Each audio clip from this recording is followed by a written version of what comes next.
Hi everybody. So in this video, we're going to look at modeling horizontal projectile motion.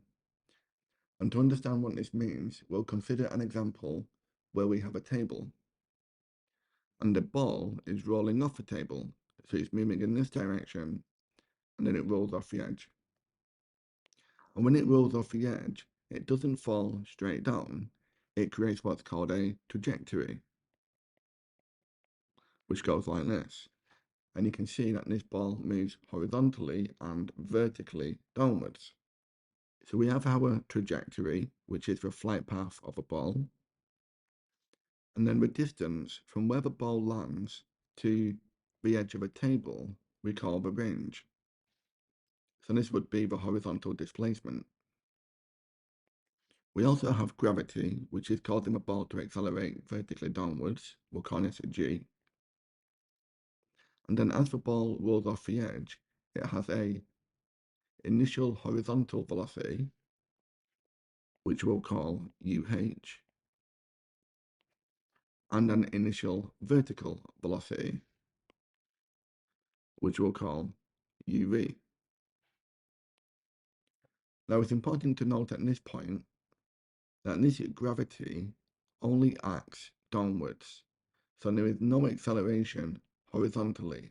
The only acceleration is acting downwards. So this initial horizontal velocity will remain constant throughout the motion of this ball. Okay, so I hope that gives you an idea. As we work through the next few examples, we'll use these ideas in context. Okay, so for example 1, we're told that a ball rolls horizontally off a cliff, which is 20 meters high, and it has a horizontal velocity of 20 meters per second.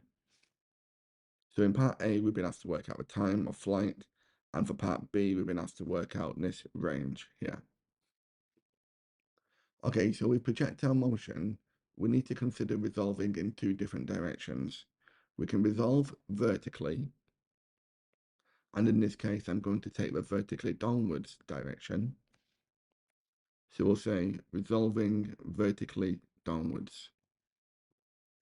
And we can also resolve horizontally, which I'll show with an R and then the arrow pointing to the right. Okay, so when we resolve vertically, we need to use the Suvat equations. So we have displacement, and we're told in the question the cliff is 20 meters high. So we'll mark this on our diagram. We've got 20 meters. So S is 20.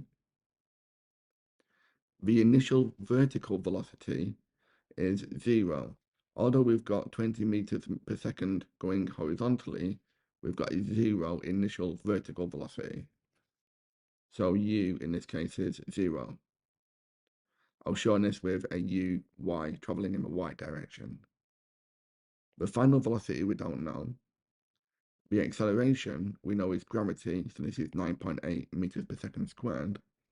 And the time is what we're trying to work out.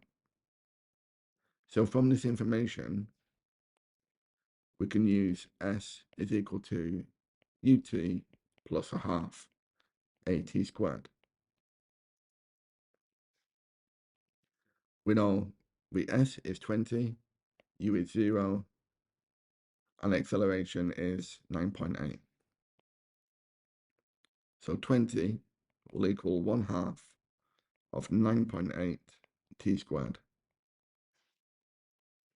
We can move this 4.9 to the left-hand side and then take the square root. So the time will be approximately 2.02 seconds. Okay? So for part B, how far away from the cliff does the ball land? And this is the range. And we'll denote this as x. So again, we'll use our Suvat equations. So displacement we know is x. The initial velocity will be the initial horizontal velocity, which we're told is 20. The final velocity we don't know. The acceleration, the horizontal acceleration is 0. And the time we've just worked out as 2.02.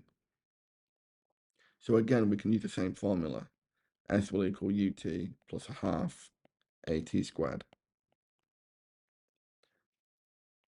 Now, because this a is 0, all of this becomes 0. So all we need to think about is x equaling the initial velocity multiplied by the time 2.02. So x will be 40.4 meters. Okay, and that will be the range here. Okay, let's move on to example 2. Okay, so in example 2, we're told that an arrow hits the ground after being fired horizontally at a speed of 25 meters per second from the top of a tower 15 meters above the ground.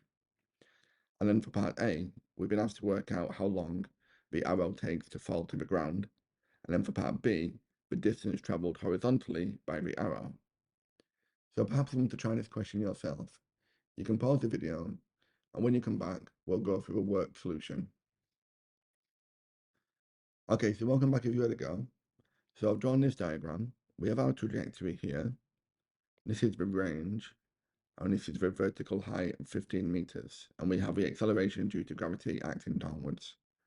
Okay, so the first thing we need to do, to work out the time the arrow is in the air for, we need to resolve vertically downwards.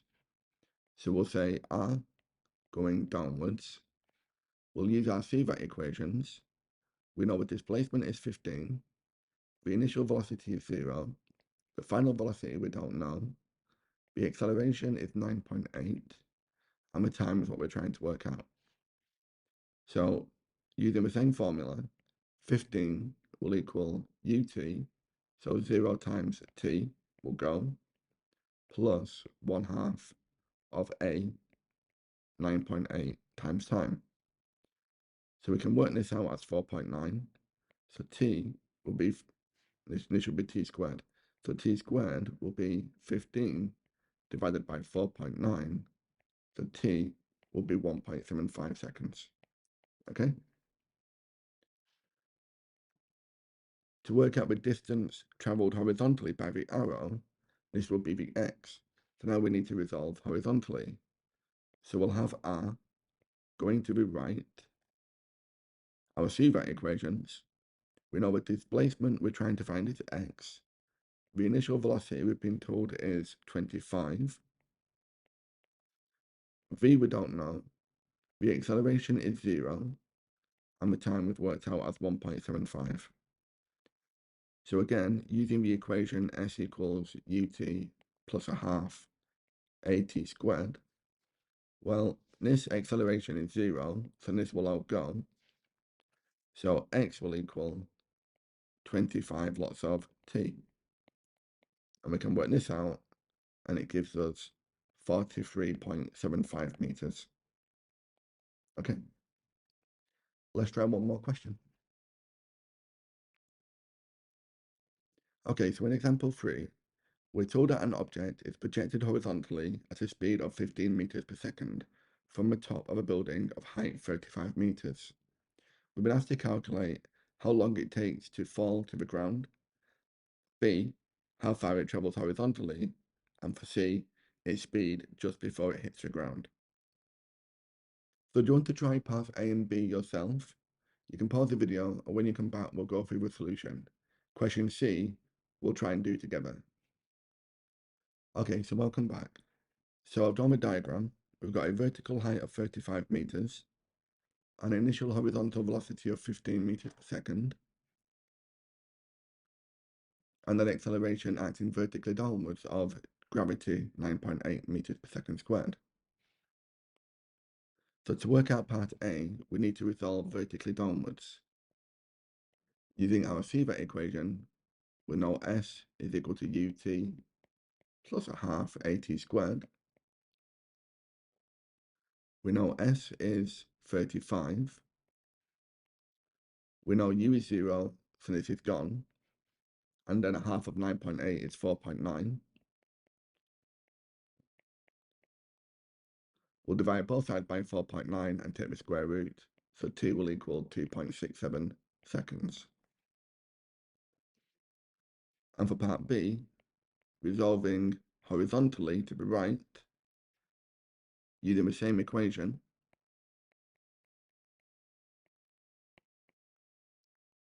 we know the horizontal acceleration is 0, so this is gone. So x will equal 15t, x will be equal to 40.1 meters. Okay, so for part C, we've been asked to work out its speed just before it hits the ground. So I'm going to draw a little diagram zooming in what happens when it hits the ground here. Okay, so we have the ground, and we've got a ball on the ground, and we know that speed is the magnitude of a vector v, and the vector will have a horizontal speed, so vx, and a vertical speed, so vh. So the speed then will be the square root of vx squared plus vy squared. Sorry, I'll call this vy.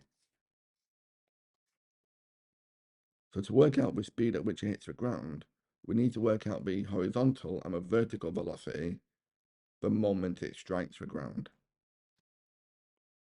We can work out the final horizontal velocity because we know the acceleration horizontally is 0.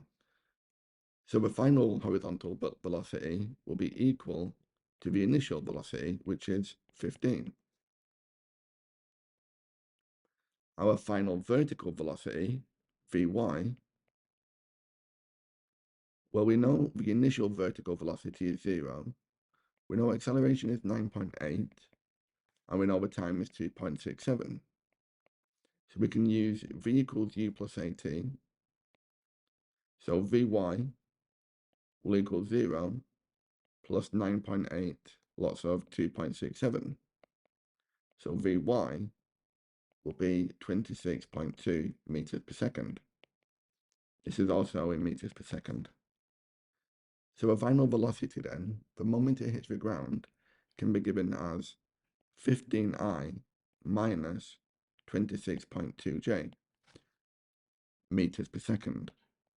We know it's a negative because we know it's going downwards. So from this we can work out the speed. This will be the square root of 15 squared plus 26.2 squared. This works out as 30.2 meters per second at the moment it hits the ground. Okay? Well, thank you very much for watching. I hope you found that useful. And you can download the full lesson and worksheet from my website, mrmathematics.com. There's a link in the description below. Thanks again, and take care.